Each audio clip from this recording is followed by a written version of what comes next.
All right, so welcome to another episode of the Coach Ruiz podcast. Today, my guest is Alexandria. Please introduce yourself. Hi everyone, my name is Alexandria Burroughs, but everyone just calls me Alex. Currently, I am a newly CMPC, and that stands for Certified Mental Performance Consultant. That is licensed in the field of sports psych. I can't legally call myself a sports psychologist yet, though, because I need to finish up my doctorate degree, which is what I'm doing now. And once I get that and become a licensed psychologist, then I can call myself a sports psychologist. But right now I am working in the field of mental health and sports psychology at the moment. When do you expect to finish your doctorate? In 2024, May 2024, so 2 more years. 2 more years. Almost there. Yes, almost there. All right, so the big question that a lot of people want to know is, like, what even is a sports psychologist? Okay, that's a good question. Sports psychology, well, first off, the study of sports psychology is basically, it looks into the mind-body connection. So how does your mental state or your psychological state affect your sport and exercise performance, and vice versa? So how does participating in sports and exercise affect your mental well-being as well? So it's the study of that. And what a sports psychologist does, or a mental skills consultant, if you're not a doctor, is they just come into the teams. You work on kind of things like team building, or they help athletes learn how to focus more, handle that emotional side of sports, like maybe you're having some performance anxiety, or maybe you're choking on certain things at a certain time of the game. They can come in and help you with that. And so that's really what that person is there for, to just help you talk about those kind of, and even things that's going on off the court. That person is there for you too, to give you that kind of emotional and mental support that maybe you need. And even like getting over injury, that's a huge one. They can help with that as well. And so that's really what a sports psychologist does. They can either be embedded in the team, or they can be contracted out. So a lot of people, like, I guess, vision a psychologist like in the room, and then like with the chair that you lay in, and like you sitting in your chair taking notes. Is that like the setting of what you do? No, not even. Okay, right now is a different time because of COVID too. So now things can be, over the computer or over Zoom, so you can be in the comfort of your own home. I can be in my office. That's where most things take place now. But as far as sports psych, no, that's not the setting of it. Well, at least from my experience, I can't talk for all of them, but from my experience, that has not been the setting. I have been embedded in teams for like semesters or for a season and things like that, based on internships, and how those individual sessions go. Sometimes they can happen on the field or on the court. Like, if no one's around, if you don't mind that too, because the confidentiality piece is there too. So if you don't mind everyone else knowing that you're meeting with me one-on-one, and if it's something really specific that is related to focus or something, like on your free throws or something, we can do it right there on the court. And I can help you that way. Or like one time, I worked with a lacrosse team, so it was more about them getting their mechanics down with the passing and throwing. I had no idea how to play lacrosse, so what I did was like just had them teach me how to throw. So that walked them through that thing like that. We just did it on the field. But we can, if you want a more closed setting, if it's more personal things that you want to discuss, then we can go somewhere else. It doesn't have to be in an office where you lay on the couch, but it can be like, if it's at a school, we can go into a classroom like this, or if I have an office, because sometimes I was set up that way, we can go into the office and just talk like this. But yeah, there's no laying on the couch. And even because right now I'm in school for counseling psych, so I'm doing more clinical stuff outside of sports too, but even that isn't the person laying on the couch. They're just sitting across from me, and we're just talking. Yeah. So my only experience with sports psychology is 2 classes, but the professor, he did mention that like one of the hardest things is to get buy-in from the athletes to actually believe in like your job. So how do you get buy-in from athletes? Just really the huge thing is building rapport, and building that relationship up. Like Right now, I'm at a university and I'm having issues getting buy-in from the coaches and stuff, and getting the players to even come. Like, I'm offering up groups and stuff and things like that. But because I'm kind of separated, like, I'm in the counseling center. So that looks so official. That looks so like, oh, something's wrong with me if I go see her. Like, I'm not embedded in the environment like I usually was. Like, when I was getting my sports psych degree and things like that. And when I say that, is like, you're with the team all the time. Like, I'm at the practices, I'm at the games, I'm sitting at the end of the bench and things like that. So one, I'm easily accessible, and it's just like I'm another person on the coaching staff, you know. And so you're building that rapport, you're getting to know them, you do team sessions, you know, like, for that team cohesion and for everyone's on the same page. Build your team contract with your expectation, and through those sessions you get to know them. Through practices, you know, grabbing rebounds before practice, just talking about random stuff, not even sports, like, just random stuff. Like, and once you start to build that relationship with them, and you have a couple of team sessions and they get to know you, and then that's when they start to come. Like, it's really hard, it is, to get them to buy in, but once you build that relationship, and then, you know, and then sometimes, you know, just me sitting there talking with them, like, oh, you know what, I actually want to talk to you about something. I was like, oh, okay, we can set up time. And then that's usually how it works. Okay. Is there a difference of getting the buy-in from the athletes compared to, like, the coaches? It depends. So it depends on how you were brought in. So if you were brought in by the higher ups, like the athletic director or head of school or something, to go see what's wrong with this team, you may have issues getting buy-in from the coaches, because they may not even believe in sports psych or the mental part. They may be very traditional, hard-nosed, like, suck it up and get through it type, you know? So it depends. And then they may feel like, you know, my job's on the line. Like, why do you think my team needs it, you know? But if the coach is asking for it, like, my first 2 internships that I did in sports psych was wonderful, because the coaches asked for it. They wanted someone to come in and have, like, okay, we're hitting the brick wall with our girls, like, we want help here. So I had a great relationship with those coaches, and things like that. So it just depends on that coach. But the way, and then I had some, again, were really difficult. But again, just make myself accessible, be at the practices, try to build that rapport with both of them, and I let them know, like, hey, if you want me to do a session with you, not about, like, your mental state, but, like, how can you better communicate with your players, I'm happy to do that, and things like that. And just let them know that you're there for them too. But then you also have to remember to navigate that relationship of confidentiality too, because when you're in team sessions, you don't want the coaches there, because you get the most, you know, from your players when the coaches aren't there, so they can speak freely and talk about those things. So you got to make sure, you know, to navigate that. So we watched the Super Bowl, and we saw Odell tear his ACL.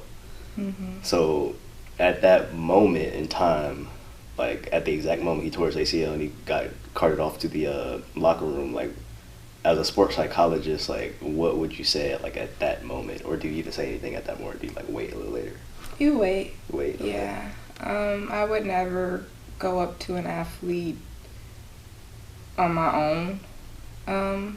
Free will, like, if I see them, I'm like, oh man, they need me. I may think that, but you gotta let them come to you. Oh, okay. And it's the same thing with therapy. Like, even if someone tells you, like, I'm depressed or suicidal or anything like that, you can be there for them, support them through it, say, hey, it might be best for you to go talk to someone, but they have to do it on their own. Okay. You can't force yourself onto someone. You can't force your player. Like, if you have a sports psych person at your, you know, disposal, like, you can't force them to go see the person, because like, if they don't want to be there, then nothing's gonna happen. Okay. So your mental health is just like everything else. Like, you have to want to do the work. And what I tell my athletes all the time when I work with them and try to get them to buy into what I'm doing, right? It's like how I see your work with me on the mental side of things. It's just like you going into the gym and just sitting there and not doing anything. Like, what are you getting done? Like, yeah, you went to the gym, but did you really get better? Did you really improve on anything? Did you really work on anything? And that's the same thing with me. Like, you can come in and see me and we can just sit there and stare at each other. But did you really work on anything? Did you really do anything? And that's the same thing with therapy. So Odell, give him time to process it. He's been through it before, so if he needs to talk to someone, he can reach out and talk to someone. Isn't there like a stages that people go through when they get an injury? I can't remember like the order and stuff like that, but at one point they go through denial or something like that, or they feel like they'll never get back to their original selves. Yeah, I'm actually doing my dissertation on sport injury right now, the psychological effects of sports injury.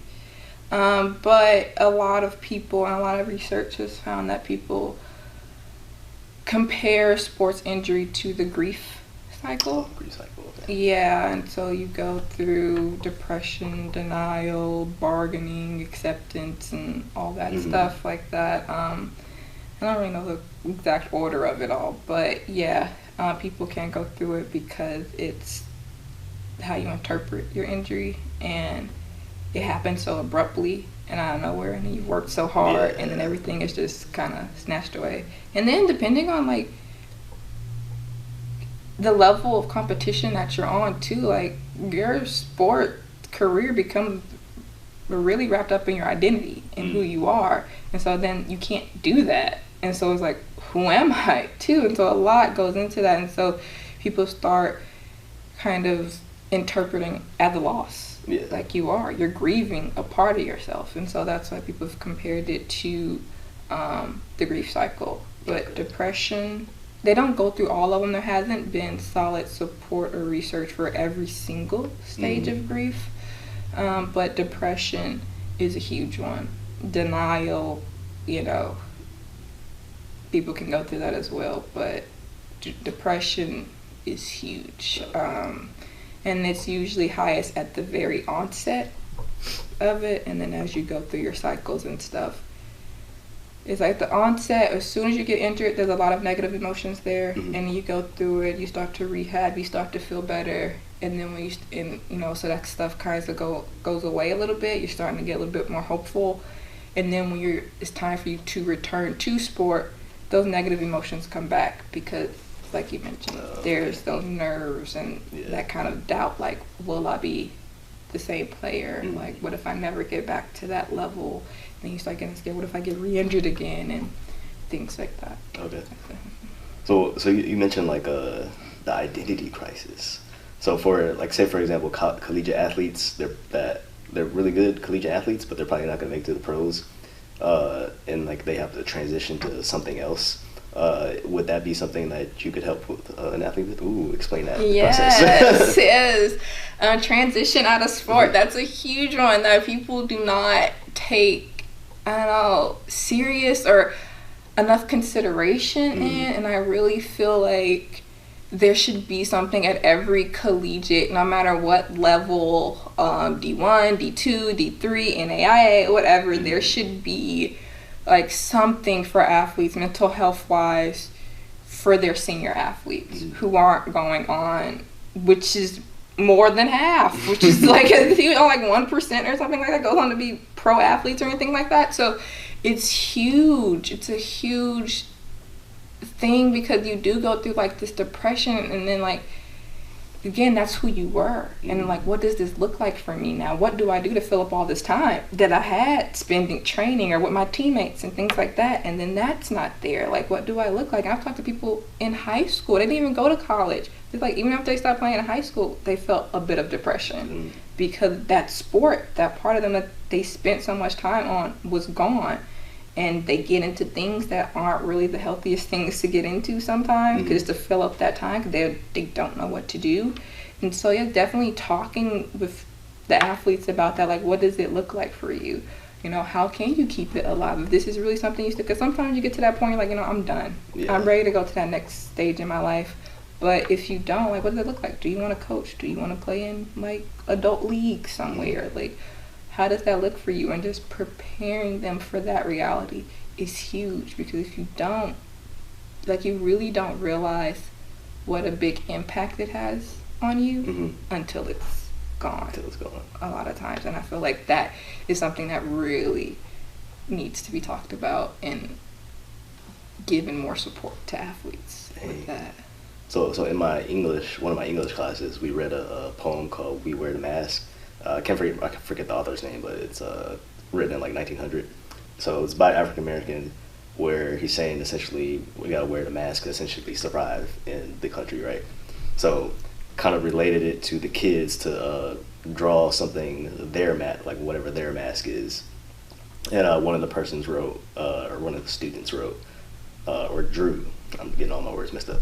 Drew his jersey number on his face, because it's kind of like the same thing. Like he identifies as an athlete, and like that's what a lot of people see him as. Deep down, he doesn't necessarily want to become a professional athlete or anything like that. He wants to do something else. But he was a basketball player. But once his season was done this year, the next day he was pretty sad and upset. Yes, and like ever since then, like throughout the entire day, he kind of, I guess, like motivation wise, like seems a little down. I haven't talked to him about it yet. I should, but I feel like I should like ask him if that's what's bothering him, and then like try to explain to him and say, hey, you already know what you want to transition to already. He wants to do like nursing or something. Okay. So it's already going that way. But like other than that, like how else do I like help him out, I guess? Yeah, like help him find like, okay, what else kind of makes you happy? Like what did sports do for you? Mm-hmm. Like we're like figure that out, and then figure out, okay, what else in your life kind of helps you do that same thing.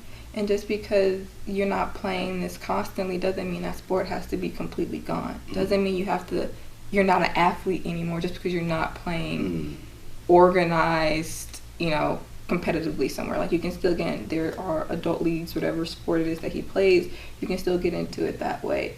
You can dabble with coaching. A lot of times people think like, to feel an athlete, I can coach.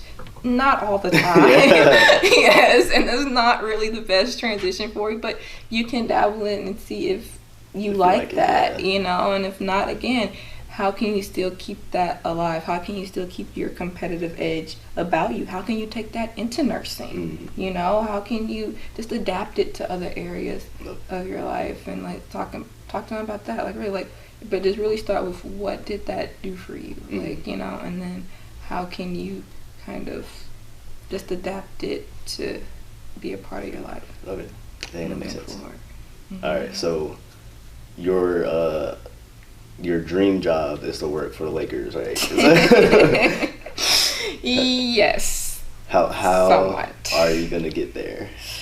Well, okay. My dream job is to work for them for maybe about 2-3 years, maybe. Maybe 4. Well, because I don't know how it is in the NBA. I don't know. But I did have the chance to talk with the guy who worked for the Astros as their sports psych guy. And he told me kind of the ugly truth about working in elite sports as a sports psych person. And he told me his hours are crazy. He has a family, he has kids, but he really only sees them during off season. And they don't even live in Houston. I think they lived in like Florida or something like that. And his hours were like insane, like 6 a.m. to midnight, like off season. Like it was crazy. Like it was something like really crazy. I don't know if I'm exaggerating, but it was something like literally crazy. Like if I'm exaggerating, it's not that far off from that. Like that's how I was like, wow. And he's like I don't want to assume anything about you, but do you want to have a family one day? I was like, yes. Like that's what he's like, okay, well, this is what, and that's when he wanted to tell me that. And he was like, oh, wow. He's like, so really think about that, like if that's what you want to do.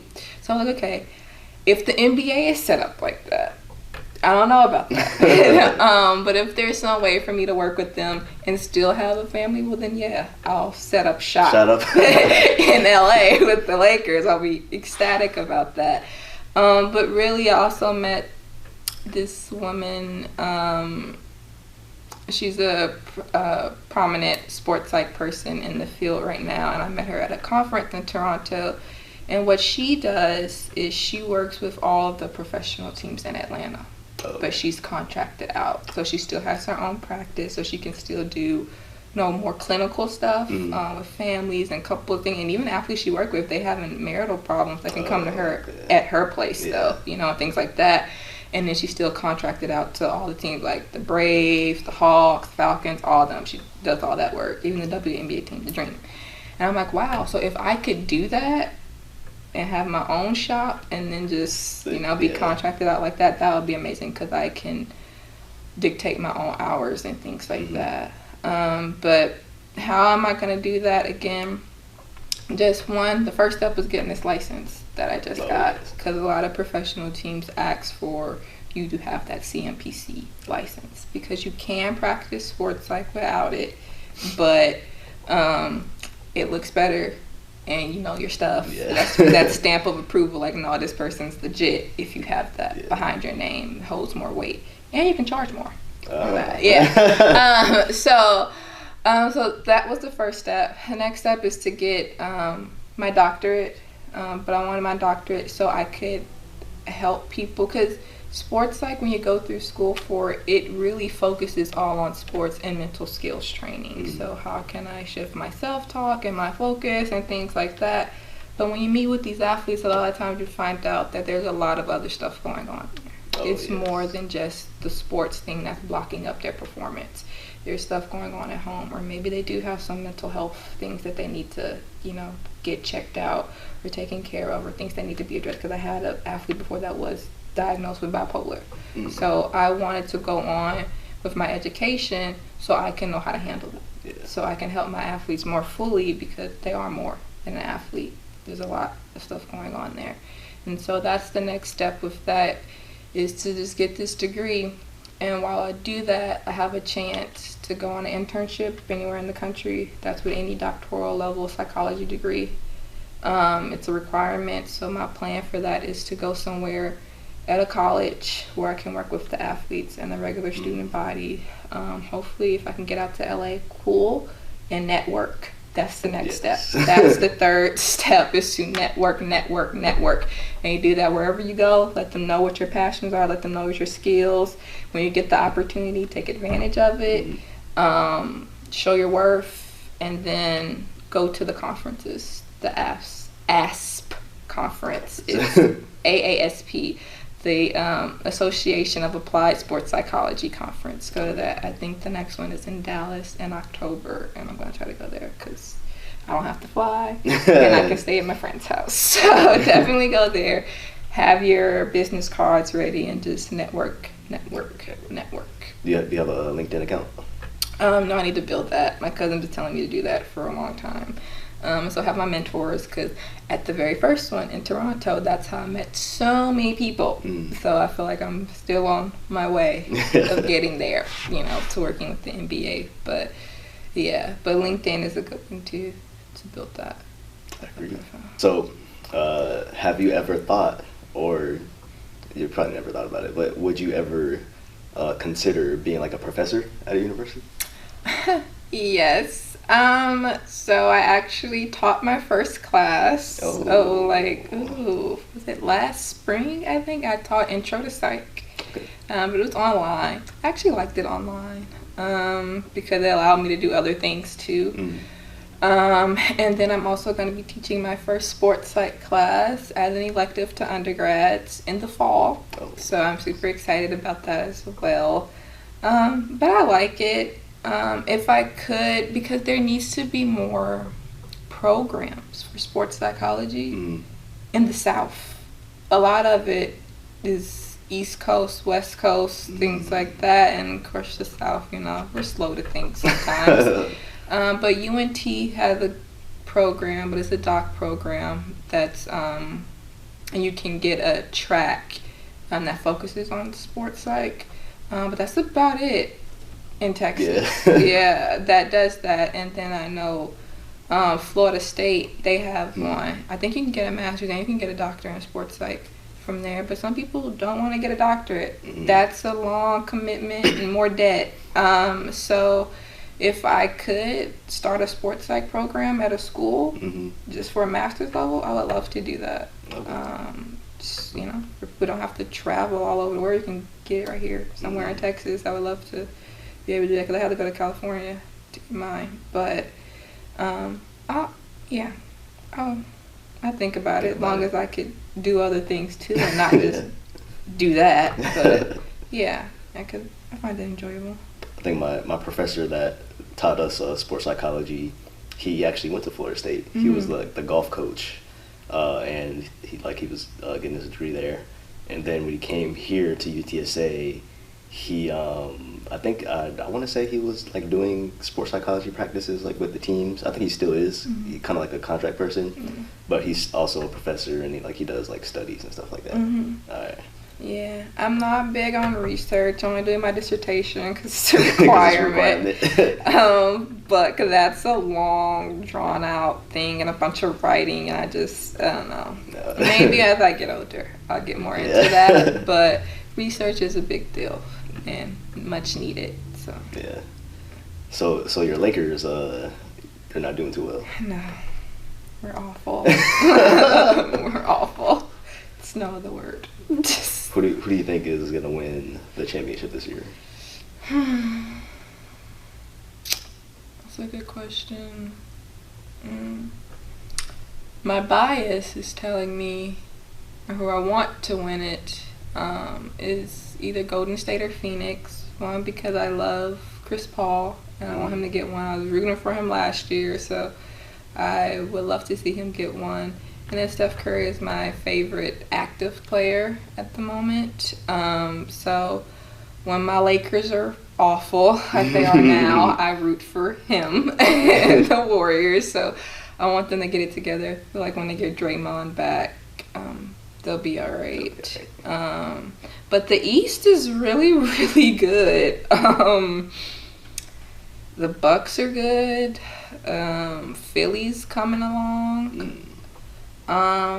If Ben Simmons gets his stuff together, the Nets gonna be a hard out, but they gotta build chemistry though too, because that is very important and oftentimes overlooked. So I don't know about this year, maybe next year though. But I know they got Miami up there, and who else is up there? The Bulls, yeah, because DeMar DeRozan's been really good too. But in the East though, I'm probably thinking maybe the Bucks and maybe Philly may come out. I don't know. I just don't have complete faith in the Heat and the Bulls just yet. Even though I like the Bulls because I like DeMar DeRozan and Zach LaVine, but I still don't have complete faith. Yeah. I do hope the Suns win though. It's one of my three favorite teams because Penny Hardaway used to play there. So that's my favorite player. Yeah. They're fun to watch though. Like they just play good basketball. It's like a team effort. It's not just one person lighting up the other team. Basically, like what most of the NBA is. It's good basketball, and that's why I really like not just Steph but all of the Warriors because it's just a team effort. Yeah. Everyone is involved. Everyone's touching it. It's how it's supposed to be played. You know, that's why I enjoy both of them. I love Ja though. Ja Morant. Yeah. You see his dunk like yesterday? Yeah. That boy. Ja is, yes, he's fun. He's fun to watch. But the Grizzlies are just young. That's why I'm not saying anything about them. But Ja deserves to be mentioned. All right. So I think that's about time. Yeah, it's pretty good. So do you want to just like put your socials out there or whatever? Or do you care? You can follow me on Instagram at Alex BBEE10, and that's all the socials I really have. I need to do better at that, but I am going to do that. So follow me there, because then I'll let you know about all my other socials, because I'm gonna start trying to build up my own practice now that I'm licensed. Yeah. So yeah, nice. All right, well, that's another episode of the Coach Ruiz podcast. Thank you, Alex, for showing up. And we'll see you in the next one. Break. I will say this for anyone who wants to go into the field of sports psychology, you just gotta really make sure you're hungry for it and really just do whatever you can. Find your spot wherever you can. Use those connections because, you know, I mean, it's growing. It's a growing field, but not every place has it. The way it's trending, I do believe there will be more and more jobs in more traditional settings, like you check in somewhere and you can go, like maybe at a university they have a team of sports psych people within their athletic department. That would be amazing, and I wish they would do that quicker. But I see that happening, every sports, major professional league should have a team, but they're starting to come. I know MLB is really big. They're leading the charge. I know some NFL teams have sports psych people on hand, and the NBA, they're starting their initiative to where they want a sports psych person in every team. Okay. But they're slowly coming along with that. I know the Chicago Bulls have one because I was able to listen to her speak at one of those conferences that I went to. But yeah. But so it's coming along. It would be a good time to get into the field because it's growing, especially with all the professional athletes speaking up about it, through the Naomi Osaka's, Simone Biles, Michael Phelps, DeMar DeRozan, Kevin Love. All those people have been speaking up about it. So the more they speak up about it, the better. Yeah.